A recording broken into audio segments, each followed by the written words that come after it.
How should you really be eating according to traditional or classical Chinese medicine?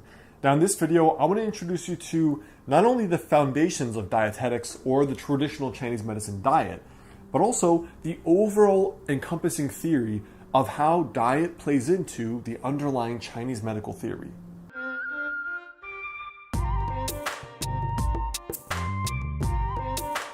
Hey guys, I'm Alex Hein, author of the book Master the Day, and current doctoral student in traditional or classical Chinese medicine. So there's a little bit of background theory we need to go through to talk about how diet is approached in classical Chinese medicine. So the very first thing is that organs are associated with certain natures and flavors. So what that means is, for example, the spleen and the stomach are an organ pair that are linked, and they are associated with the flavor of sweet. The lung and large intestine, they are an organ pair, and they are associated with the flavor of spicy or acrid. The kidney and the bladder are considered an organ pair, and they are associated with salty. The liver and the gallbladder are an organ pair, and they are associated with the flavor sour. And then the heart and the small intestine are an organ pair, and they are associated with the flavor bitter. Now, what this means is that the ancient physicians observed that there was a relationship between certain foods and certain organs. So, for example, with spicy or acrid and the lung, it might be like, what is it? This is some hippie stuff. But if you think about what happens when you eat some really spicy chilies, what's the first thing that happens? Well, first of all, your nasal passages open up like this. Mucus starts coming out of your nose and your throat. You start salivating. The lungs open up more. It's because of the spicy nature of that food. And this is what the ancients observed regarding how food affects physical organs in the body.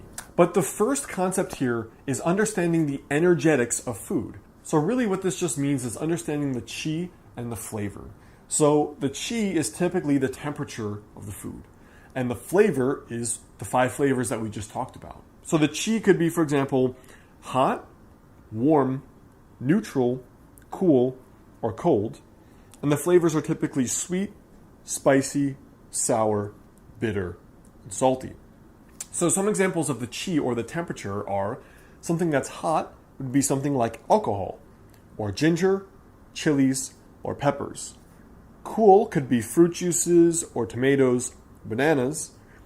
As far as meats go, warmer meats are beef and chicken. And then grains, for example, are typically on the cooler side of the spectrum, like barley, tofu, and wheat. So now when we expand this a little bit and we associate certain flavors and foods with certain organ systems, this is what this begins to look like. You have the spleen and the stomach, which are associated with sweet and are also associated with bananas, chicken, milk, pork, potatoes, and wheat. The lung and large intestine are associated with spicy or acrid and are associated with things like garlic, ginger, or chilies. The kidney and the bladder are associated with salt, like salt, crayfish, or oysters. The liver and gallbladder are associated with sour, like apples, grapes, plum, and even some cheeses. The heart and the small intestine are associated with bitter, with things like celery root, coffee, some tea, and some lettuces. Alright, so what does all this actually have to do with illness and with medicine? There are 2 really important concepts that it comes down to when it comes to what to eat based on your body, your constitution, your body's preferences, which one could call constitution, and if you already have an illness or not. So the first habit is to balance flavor and nature inside your own body based on where your body currently is. So let's say, for example, you have heat symptoms in your body.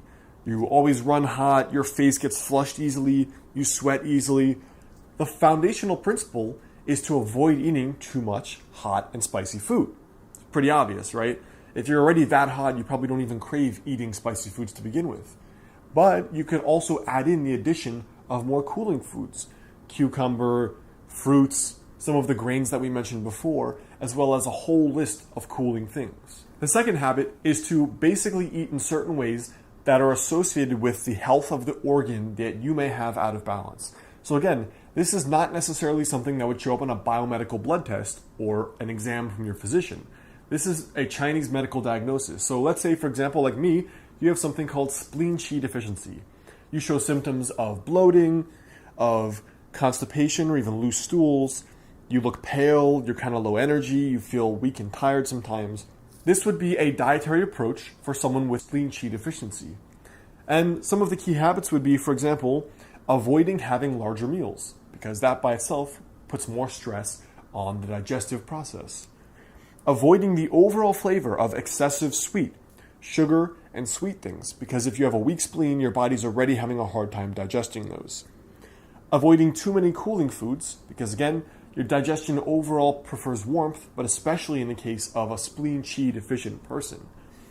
The fourth would be avoiding dairy, because it's considered cold and damp. And cold is bad for the spleen when there's already weakness, in this case of a person that has a weak spleen. And dampness is, you can associate it with phlegm, for example. Like if you have a whole bunch of yogurt and you have mucus and saliva, that's bad for a person with an already weak spleen. And then finally, you should eat more meat and fish, because we talked about that are more warming.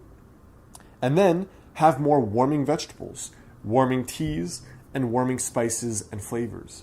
And this is considered what's called a constitutional approach to wellness, the overall management of your unique body over the length of your lifetime. These are specific processes and recommendations you should follow, in addition to obviously medical treatment. So I hope that helps. That's kind of a rough introduction to how to balance what to eat and what Chinese dietetics really looks like in regard to your unique constitution. So I hope that helps. The best way to stay in touch is grab my free guide on my website on how to add 10 years to your life with classical or traditional Chinese medicine at alexheyne.com/free.